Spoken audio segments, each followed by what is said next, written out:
ലക്ഷത്തോളം സന്തുഷ്ടരായ ഉപഭോക്താക്കളും 2 ലക്ഷത്തോളം തിമിര ശസ്ത്രക്രിയകളും പൂർത്തിയാക്കിയ മലബാറിലെ ഏക കണ്ണാശുപത്രി Al Salama high hospital, hospital road, Perinthalmanna.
പ്രതീക്ഷ എങ്ങനെ ആയിക്കോറി?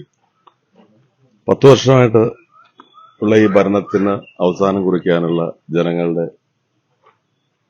കുറെ നാളത്തെ ആഗ്രഹത്തിന്റെ സബലീകരണമാണ് ഇത്. ഈ ഭരണം അവസാനിച്ചേ മതിയാകൂ എന്ന് ജനങ്ങൾ ആഗ്രഹിക്കുന്നു.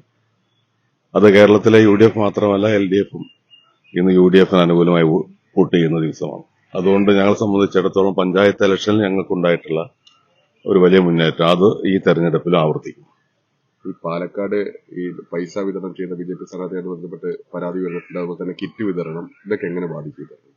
എല്ലാ രീതിയിലും 2 ഗവൺമെന്റുകളും, കേന്ദ്ര ഗവൺമെന്റ് സംസ്ഥാന ഗവൺമെന്റും ഒരുപോലെ ഈ തെരഞ്ഞെടുപ്പിൽ ഒരേ ലക്ഷ്യത്തോടു കൂടി കേരളത്തിൽ ഒരു കോൺഗ്രസ് ഗവൺമെന്റ് അധികാരത്തിൽ വരാതിരിക്കാൻ BJP-യും CPM-ഉം ഒരുമിച്ച് നീങ്ങിയ തെരഞ്ഞെടുപ്പായിരുന്നു ഈ തെരഞ്ഞെടുപ്പ്. പക്ഷെ കേരളത്തിലെ ജനങ്ങൾ അതിനെ ഒറ്റക്കെട്ടായി നിന്നുകൊണ്ട് അതിനെ നേരിടും. ഏത് ഇത്തരത്തിലുള്ള പ്രവർത്തനങ്ങളെയും അതിജീവിച്ചുകൊണ്ടുള്ള വിജയമായിരിക്കും UDF-ന് അനുകൂലമായ വിജയമായിരിക്കും ഈ തെരഞ്ഞെടുപ്പിൽ ഉണ്ടാവുക. ഒരു ഭരണവിരുദ്ധ വികാരം ഇല്ലെന്നാണ് കഴിഞ്ഞ ദിവസം പോലും മുഖ്യമന്ത്രി പറയുന്നത്.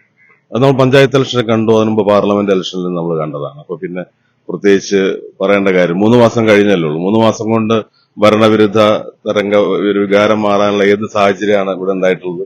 അത് കൂടിയിട്ടുള്ളൂ. മുഖ്യമന്ത്രിയുടെ ധാർഷ്ട്യവും ധിക്കാരവും ഒക്കെ അത് കൂടിയിട്ടുള്ളൂ. അതുകൊണ്ട് തന്നെ ജനങ്ങൾ അതിന് മറുപടി നൽകുന്ന തെരഞ്ഞെടുപ്പായിരിക്കും തെരഞ്ഞെടുപ്പ്. കേവല ഭൂരിപക്ഷത്തിനപ്പുറം 100 കടക്കും എന്നുള്ള പ്രതീക്ഷ തന്നെയാണ് ഇവിടെ. തീർച്ചയായിട്ടും. ശരി.